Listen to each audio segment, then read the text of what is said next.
Al Jazeera کوٹ کرتا ہوں, اور الجزیرہ کہتا ہے فارس news agency citing a source in Iranian negotiation team کہتی ہے the progress of negotiations will determine whether we will extend our stay in Islam Abad or not. تو again یہ اگلے کچھ گھنٹوں میں ہونے والی ڈیولپمنٹ سے اندازہ ہوگا کہ ہم نے مزید اپنے مہمانوں کے قیام و طعام کا بندوبست کرنا ہے کہ نہیں. خابر بھائی؟ سرٹنلی اب جس طرح کی خبریں آ رہی ہیں کہ اب فائنل فیز کے اندر یہ سارا پروسیس داخل ہو چکا ہوا ہے. اچھے کی خبر آ رہی ہے اور وہ یہی ہے کہ ایکسٹینشن اس عارضی جنگ بندی کے اندر ہو جائے گی, اور انیشیل سرٹنلی جو سینکشنز کے اوپر ہم دیکھ رہے ہیں مختلف بات ہو رہی ہے کہ جو بیر منیمم یہی ہوگا کہ ایران کے اوپر سے سینکشنز جو ہے اس کے اوپر بات ہو رہی ہے, اور آپ نے دیکھا کہ اس حوالے سے خبریں بھی انٹرنیشنل میڈیا کوٹ کر رہا ہے. سب سے اہم چیز جو مجھے نظر آ رہی ہے اس سارے معاملے میں, جو سارا دن گزرا ہے جس کے اوپر ہم ساری بات چیت کر رہے ہیں, وہ یہی ہے کہ دیکھیں باڈی لینگویج دیکھیں, ان کہیں پہ کوئی ٹینشن ہمیں نظر نہیں آ رہی.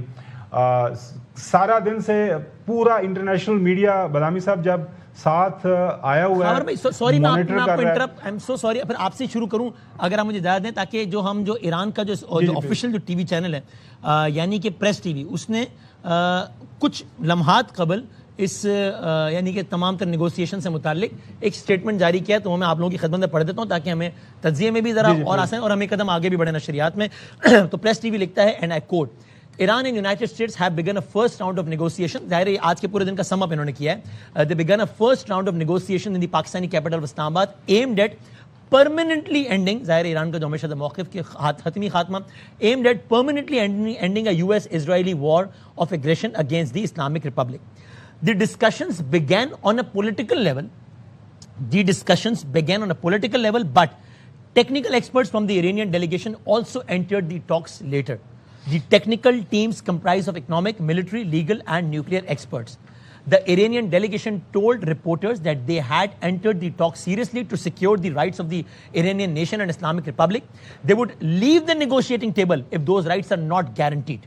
Reports said that the main discussions latest for about 2 hours, but technical talks, I think it lasted for about 2 hours, but technical talks were still underway and could be extended for a second day. یہ اس میں آگے بھی ایک کافی لمبا چوڑا ہے, میں اس کو پڑھ کے خلاصہ پیش کر دوں گا, لیکن آپ اگر اس کو بھی اپنے تجزیے میں ایڈ کرنا چاہیں خاور صاحب.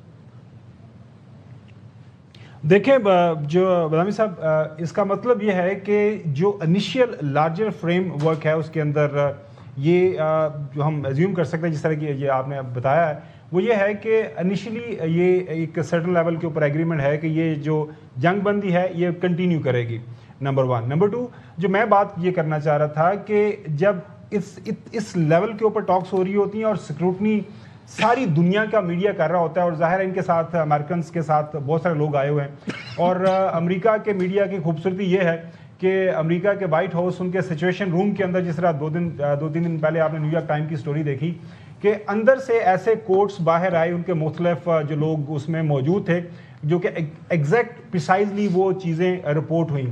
سو ابھی تک پچھلے 24 گھنٹوں کے دوران جب سے یہ ڈیلیگیشن پاکستان کے اندر موجود ہیں, ظاہر ایڈوانس پارٹیز ان کی آلریڈی آئی ہوئی ہیں, کوئی ایک خبر ہمارے سامنے ایسی نہیں آئی جس سے ہم یہ اندازہ لگائیں کہ جی کچھ غلط ہوا ہے, یا کسی سائڈ کے اوپر کوئی ٹینشن ہوئی ہے, یا کسی نے کسی موقع کے اوپر میز چھوڑا ہے بات چیت کرنے سے, انہوں نے کہا جی اب ہم اس سے آگے نہیں بڑھیں گے, تو پھر ہوسٹ کنٹری کو اس کے اندر انٹروین کرنا پڑا ہے, منانا پڑا ہے. ابھی تک کی تمام خبریں یہی ہیں کہ چیزیں آگے اسموتھلی بڑھ رہی ہیں. بالکل. So again it's not over until it's over, we have to wait. Hasan بھائی اس میں بس ایک چیز ہے ایسی جو کہ اریٹنٹ نہیں ہے, بالکل خاور صاحب جیسے کہہ رہے ہیں بالکل ایسے ہی, اس پوری خبر کا میں نے پھر اس دوران تفصیلی جائزہ لے لیا تاکہ صرف خلاصتاً آپ کی خدمت. اس میں بس یہ ہے کہ ارنا جو کہ وہاں کی نیوز ایجنسی ہے said however that the Iranian delegation has yet to be fully satisfied with the ceasefire conditions in Lebanon and was seriously pressing the issue through Pakistani mediator. تو بس وہ ایک لبنان والے معاملے پہ اس خبر کے مطابق یہ ہے کہ ایران ابھی بھی حتمی طور پر اپنے اطمینان کو نہیں پہنچا ہے, اور اس کی معقول وجہ سمجھ میں بھی آتی. تھوڑی دیر پہلے پھر اسرائیل نے ایک کس نوعیت کا, کتنا بڑا مجھے نہیں معلوم, لیکن الجزیرہ کے مطابق اٹیک کیا ہے لبنان میں. حسن دیکھیں آج تو 2 ہوئے ہیں نا جی, ایک اٹیک نہیں ہوا, وہ 2 اٹیک کیے ہیں, اور یہ یقین طور پر جو سپوائلر ہے اسرائیل، وہ تو اپنی کاوشیں کوششیں وہ جاری رکھے ہوئے ہیں. دیکھیں اسرائیل کے پاس جو ہے وہ یعنی یہ تمام کی تمام جنگ کرنے کا جو اس نے اپنی عوام کے سامنے ایک موقف رکھا تھا، فیس سیونگ نہیں ملے گی نا اس کو. اور نیتن یاہو کا جو آگے پولیٹیکل کیپٹل ہے وہ اس سے بیڈلی جو ہے افیکٹ کرے گا. اس کے اوپر کیسز بھی جو ہیں وہ سٹارٹ ہو رہے ہیں. تو اسرائیل تو نہیں چاہتا کہ کسی طریقے سے بھی یہ پیس ٹاکس جو ہیں یہ کامیاب ہو، اسی وجہ سے وہ اپنی شرارت اس نے جاری رکھے ہوئے ہیں. حسن میں آپ سے دوبارہ آغاز کرتا ہوں، کچھ لمحوں کے توقف کے لیے اجازت دیجیے.